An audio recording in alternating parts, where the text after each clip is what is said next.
మిత్రులందరికీ జై భీమ్, జై భారత్. ఈరోజు అనంతపూర్కి Madras high court judge K Chandru గారు రావడం జరిగింది. ఇక్కడ కె చంద్రు గారు ఏంటంటే, ఇక్కడ జై భీమ్ సినిమా మనకందరికీ తెలిసిన విషయమే. జై భీమ్ సినిమాలో అడ్వకేట్గా మన సూర్య గారు యాక్ట్ చేశారు కదా, ఆ రియల్ లైఫ్ కేసు ఫేస్ చేసినది, ఆ రియల్ లైఫ్ కేసు గెలిచినది మన రిటైర్డ్ జడ్జ్ చంద్రు గారు. ఆ చంద్రు గారు ఇక్కడికి అనంతపురికి ఆర్ట్స్ కాలేజ్లో డ్రామా హాల్లో రావడం జరిగింది. ఈరోజు the defence of Indian constitution నుంచి సార్ తెలియజేయడం జరిగింది.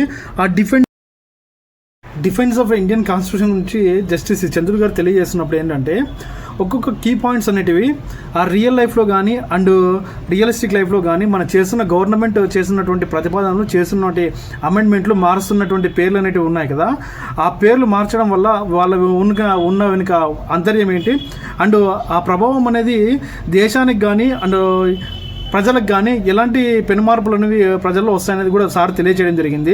ఒక్కొక్క కీ పాయింట్ని తీసుకుంటే చాలా ఆలోచించదగ్గ విషయాలు ఉంటాయి సార్ చెప్పిన విషయాలలో. ఈరోజు సార్ని కలవడము, సార్తో మాట్లాడడము అండ్ సార్తో ఫోటో తీసుకోవడం అనేది కూడా చాలా ఆనందించాల్సిన విషయం ఇది నాకైతే. ఇక్కడ